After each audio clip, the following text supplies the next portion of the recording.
హల్లెలూయా. పాపము రక్షించడానికి, పాపం జీవితాన్ని విడిపించడానికి యేసుక్రీస్తు లోకానికి వచ్చాడు. సమయం అసలు మధ్యాహ్నం వచ్చిందంట. బాయ్ కట్టి ఏ ఉదయం రావచ్చు కదా, సాయంత్రం రావచ్చు కదా, మధ్యాహ్నం రావడం ఏంటి? తెలుస్తుంది చూడండి. ఎందుకు రావాలి మధ్యాహ్నం? సాయంత్రం కదా మనం నీళ్ళు తెచ్చుకునేది అవసరానికి. ఉదయం అవసరం అవుతాయి, మధ్యాహ్నం కూడా అవసరం అవుతాయి. మధ్యాహ్నం వచ్చింది అంటే ఆ పాపం పేరు నీచంగా మాట్లాడుతున్నారు. ఉదయం వెళ్ళిందా, ఇదిగో పాపిష్టాలు వస్తుంది. ఏం బతుకు ఈ బతుకు. సాయంత్రం వెళ్దామా, ఆ బాయ్ అన్ని కారణాలు ఉంటారు, నన్ను చూసి ఎన్నో అనుకుంటారు, ఎన్నో బాధ అనిపిస్తుంది. అందుకే మధ్యాహ్నం ఎవరు అంటారుగా, ఎన్న సమయం ఎవరు వెళ్ళారుగా, ఒక్క తేలిందంట. ఒక్క తేలి తోడుకోనండి. యేసు ప్రభు కోసం వచ్చి కూర్చున్నాడంట. హల్లెలూయా. ఎవరి కోసం వెళ్తాము? మన స్నేహితుల కోసం, అట్లా మంచి వాటితో స్నేహం చేస్తాం. అంతేనా? ఏం జీవితం ఏంది? సమరయస్తుడి జీవితము విచారం చేస్తున్నట్టు బ్రతుకు. యేసు ప్రభు ఆమెను రక్షిద్దామని, ఆమెని మారు మనసు కలిగిద్దామని ఆమె కోసం అంట బాయి కాడి కూర్చొని ఎదురు చూస్తున్నాడు. మధ్యాహ్నం తెలుస్తుంది కదా. అసలు ఆయన దేవుడు ఏంటి? ఒక పాపి అయినటువంటి సమరయ స్త్రీ కాదు. తెలుస్తుంది కదా. అప్పుడప్పుడు మనం కూడా అనుకుంటుంటాం, ఇది ఎంత, నీ స్థాయి ఎంత, అది నన్ను ఎంత స్థాయి ఎంత, నా ముందు కూర్చున్న స్థాయి ఎంత అనేది. ఇప్పుడు యేసు స్థాయి ఎక్కడ? సమరయ పాపంతో మునిగిపోయినటువంటి స్త్రీ స్థాయి ఎక్కడ? ఎవరు కూర్చోవాలి, ఎవరు రావాలి దేవుని దగ్గరికి? చూడండి, ఆయన మానవుడి రూపంలో వచ్చి ఇదిగో ఇటువంటి పాపం నుంచి విడిపించడానికి ఆయన లోకానికి రావాల్సి వచ్చింది. 5 పెళ్లితో పాపం చేస్తున్నటువంటి ఆ సమరయ స్త్రీ జీవితాన్ని కట్టాడా కట్టలేదా? ఒకే మాట అన్నాడు, ఇంత దూరం నేను రాకుండా చేయదు కూడా ఆ దాహం నాకు ఏమంటే పోయి ఈ పెళ్లి తీసుకుంటా. ఉన్నవాడు కూడా నా వాడు కాదనగానే తనకి చెప్పేసేసారు, మొత్తం అన్ని చెప్పేసిన తర్వాత ఆ ఒక్కతే పరుగును వెళ్ళిందంట. మొత్తం వాళ్ళు చదువుకుంటారు. లూకాసు వార్త 5 మనం చేసినటువంటి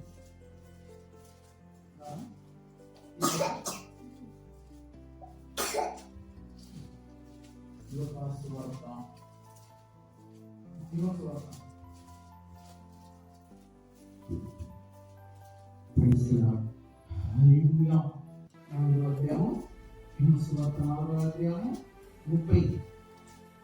వచనం భాగాన్ని చదువుకున్నామని, నేను చేసినవని నాతో చెప్పని సాక్ష్యం ఇచ్చిన ఈ స్త్రీ యొక్క మాటలు బట్టి ఆ ఊరిలో ఉన్న సమరయులు అనేకులు ఆయనను విశ్వాసించి బాయకాడ జరిగిన సంభాషణ అందరికీ తెలిసినది. ఎప్పుడైతే ఆమె తెలుసుకుందో కొండని విడిచిపెట్టి ఎక్కడికి వెళ్ళింది? సమరయ స్త్రీ ప్రాంతానికి వెళ్ళి అక్కడ స్త్రీ కదా. Praise Lord. ఇప్పుడు మనం విన్నామండి, ముగిస్తున్నాము. ఇది ఒక్క మాట ఆలోచించండి. నేను చేసినవని నాతో చెప్పని సాక్ష్యం ఇచ్చినది ఎవరు? అమ్మా, ఒకప్పుడు నేను పాపిష్టుని జీవితాన్ని జీవిస్తున్నాను, ఈ ప్రాంతంలో సమాజం కూడా లేదు, నాకు పేరు ప్రత్యేకతలు ఏమి లేవు కదా. ఇదిగో నేను చేసినవని నాకు ఆయన చెప్పాడు. ఒక ఆయన చెప్పాడు, నేను చేసిన పాపాలని బయట పెట్టాడమ్మా అని ఆ ప్రాంతానికి వెళ్ళిమా ఏం జరుగుతుందంటే చెబుతుంది, ఆ సాక్ష్యం చెప్తుంది. నేను ఒకప్పుడు ఎలా ఉన్నా, నేను సాక్ష్యం పడుతుంటే ఇప్పుడు ఆ ప్రజలు వినాలా, వినేవారుగా ఉంటారా, వినేవారుగా ఉంటారా? రైతులు చెప్పండి, ఆ జీవితం ఏంటిది? అసలు ఎవరైనా ఆలకిస్తారా? అసలు దగ్గర ఆలకిస్తారా? కానీ ఆ మాట ఎలా విన్నావు? రైతులా వాళ్ళు ఎలా చేర్చుకున్నారు? ఆ మాట విని ఆయన ఎందుకు విశ్వసించారంట? ఎలా సాధ్యమైంది? ఆ మంచిది కాదు, ఆ భక్తురాలు కాదు, కానీ ఆ ఊరి ప్రాంతం వాళ్ళు విన్నారు. ఆమె స్నేహం చేసే వాళ్ళైతే మధ్యాహ్నం బాయికి వెళ్ళే పనే ఉండదు. ఉదయం వెళ్ళొచ్చు, సాయంత్రం వెళ్ళడానికి, వాళ్ళు కలిసి వెళ్ళడానికి మంచి పని చేయట్లేదు కదా, సమాజంలో విలువగా జీవించట్లేదు కదా. మరి ఆమె విశ్వసిస్తుందని అందరూ తెలుసు ఆ ప్రాంతంలో.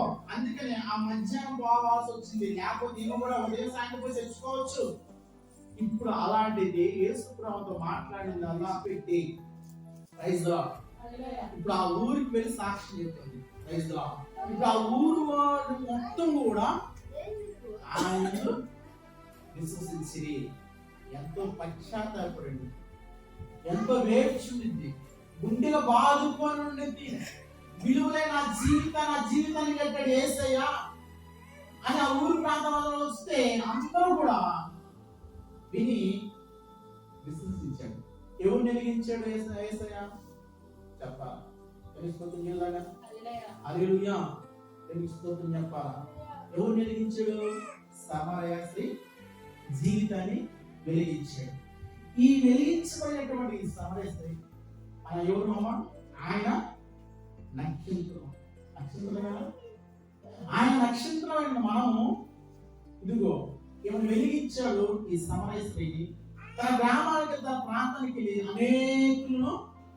అనేకులు తిప్పింది. లోపలికి తిప్పిందా? తెలుస్తుంది కదా. సింహాలకు తిప్పిందా? బాగు వైపు తిప్పిందా? ఎటువైపు తిప్పింది? నిజమైన క్రీస్తు వైపు. ఈయన కదా నిజమైన రక్షకుడు, ఈయన కదా నిజమైన దేవుడు. ఇది కదా ఆయన నక్షత్రము ఇదే కదా. ఇప్పుడు జ్ఞానం ఎలా వచ్చారు? ఏం చూసి వచ్చారు చెప్పాలి? తూర్పు దిక్కున జ్ఞానులు ఆయన నక్షత్రం చూసి వచ్చారు. Praise Lord. ఇప్పుడు ఈ సమరయ స్త్రీ వెలిగించబడింది కదా. మరి ఈమె ఎలా నమ్మారంటే దేవుడు ఈమెను వెలిగించాడు కాబట్టి ఈమె ఇది వరకు చేసిన స్త్రీ కాదు. ఈమె చూపు మారింది, ఈమె మాట మారింది, ఈమె ప్రవర్తన మారింది అని అందరూ కూడా విశ్వసించారంట. అయితే ఎవరో ముట్టారు, ఎవరో తాకారు, ఎవరు ఈ పాపం గురించి సాక్ష్యం చెప్పి అందుకనే మారు మనసు పొందింది. అనేకులు కూడా ఎక్కడ తీసుకెళ్ళింది? యేసు వైపు తిప్పింది. ఏదో తిప్పాము మనం, మాట పోయి తలక తిప్పుతాము. Praise lord. హల్లెలూయా, తెలుస్తుంది కదా. అని అనేకం తిప్పాం. రక్షింపబడినటువంటి నీవైనా నేనైనా కూడా క్రీస్తు వైపు తిప్పాలి. ఇది కదా నిజమైన క్రిస్మస్. Praise lord. నా మాట చదువుకుందని ఆ సమరయ స్త్రీ ఆయన ఎదురుకు వచ్చి తమ ఎదురు ఉన్నామని ఆయన వేడుకుని కనుక ఆయన అక్కడ 2 దినములను ఆ ప్రాంతంలో నివసించాడంట. అంటే 2 రోజులు ఆ ప్రాంతంలో ఉంటే అందరు కుటుంబాలు బాగు చేస్తుంటాడు అన్న, అందరు జీవితాలు కట్టబడి ఉంటాయి. ఇంకా సమరయ స్త్రీ ఎందరైతే ఉన్నారో వాళ్ళు కూడా మారు మనసు పొంది ఆయన వైపు చూసి వాళ్ళు ఉంటారు. ఇప్పుడు చెప్పండి, మనం వెలిగించే జ్యోతులమా ఆరిపోయే జ్యోతులమా? ఆయన నక్షత్రమా లేకపోతే ఈ లోక సంబంధమైన నక్షత్రమా? హల్లెలూయా, వెలిగించబడ్డారు కదా, రక్షింపబడ్డారు కదా, ఆయన నక్షత్రమే కదా. మరి సమరయ స్త్రీ చేసిన పని ఏంటిది? తన ఊరిని వెలిగించి అనేక సమరయ స్త్రీలు మారుంటారు. ఆ గ్రామంలో రోగులు ఎందరెందరో యేసు అక్కడ 2 రోజులు ఉన్నాడంటే చూసుకోండి. ఆ ప్రాంతంలో ఎలా సందడిగా ఉంటుందో, ఎంత ఆనందంగా ఉంటుందో. ఎన్నో సంవత్సరాలు బాగలేనాడు, బాగుపడి ఉంటాడు. తన కుటుంబం ఎన్నో సమస్యలు ఉన్నవాడు ఆయన మాట విని ఆ కుటుంబాన్ని పట్టుకునేవాడు ఎంతో మంది ఆ ప్రాంతంలో ఉంటుంటారు. తెలుస్తుంది కదా. అది కదా యేసుకి కావాల్సినటువంటిది నిజమైన ప్రైజ్ లార్డ్. మనం ఒక మంచి వస్త్రాలు కట్టుకుని ఎంత ఆనందపడతాము, ఒక చైనో లేకపోతే మెల్ల తెలిసి ఎంత ఆనందపడతాము. యేసయ్య కూడా మన ఎడల ఆనందపడాలంటే మనం ఎంతగా ఆనందపడుతున్నామో మన ఎడల కూడా దేవుడు ఆనందపడాలంటే రక్షింపబడిన నీవు సమరయ స్త్రీ ఎలాగే యేసు వైపు తిప్పిందో ఆకాశమండలంలో జ్యోతుల వల్ల మనం ఎలాగాలంటే అనేకులు యేసు వైపు తిప్పటమే. అప్పుడు దేవుడు నిన్ను బట్టి నీ కుటుంబాన్ని బట్టి ఆశ్రయిస్తాడు, దీవిస్తాడు. ఆయన నక్షత్రం అయిపోతాడు. తెలుసుకోవచ్చు విధంగా మా దీపం వెలిగించి మనము దీప స్తంభం మీద పెడితే ఇంటి వాళ్ళందరూ కనపడతారు. కాలు అని మంచి మీద పెడతానంటే ఎవరికి కూడా కనపడ, అందరూ కూడా పడిపోతారు. కాబట్టి ఇక్కడ నినాదం మీకు పెట్టారా? మనం చదువుకున్నటువంటి ఈ మాటలు మొదటిగా క్రీస్తును ఎవరో తెలుసుకోవాలి. మనం తెలుసుకున్నవారు తెలుసుకున్నారు కాబట్టి నక్షత్రాన్ని చూసి జ్ఞానం వచ్చారు. రెండోదిగా మన హృదయంలో చేర్చుకోవాలి. జక్క ఎలా చేర్చుకున్నాడో ఇంట్లోకి అలా చేర్చుకోవాలి. మూడోదిగా యేసు ప్రభు ఎవరిని చేయనటువంటి త్యాగం చేసిన కోసం దేవుడు సింహాసనం విడిచిపెట్టి ఇదిగో పాప జీవితం ఉన్నట్టు నీ కొరకు నా కొరకు నన్ను రక్షించడానికి నిన్ను రక్షించడానికి లోకానికి వచ్చాడు. Praise the Lord. ఎలాగా పాపిష్టి బ్రతుకుతున్నటువంటి సమరస్థితిని ఎలాగైతే మార్చాడో అప్పుడు నీవు నేను కూడా అటువంటి జీవితాన్ని జీవిస్తున్నటువంటి వాళ్ళని ఆ నుంచి మనల్ని తీసుకొచ్చాడు. ఆయన సన్నిధిలో చేర్చుకున్నాడు. ఆయన సన్నిధిలో ఉన్నట్టు మనము సమరస్త్రీ తిప్పినట్టు మనం కూడా అనేకులు వేసుకొని తిప్పిన వారే ఆయన నక్షత్రమై ఉంటాము. ఆయన రాజ్యము ఉండగలుగుతాం. కాబట్టి ఎప్పుడైనా దేవుడు ఈ కొద్ది మాటలు దీవించి ఆశ్రయించి మన హృదయంలో కూడా చేరుతుంది కాక. ఆమేన్. ప్రార్థన చేసుకున్నాం. ప్రతి ఒక్కరు కూడా ప్రార్థన చేద్దాం. ప్రార్థన. పరిశుద్ధుడా, యేసయ్యా, నీకు వందనాలు, స్తోత్రాలు.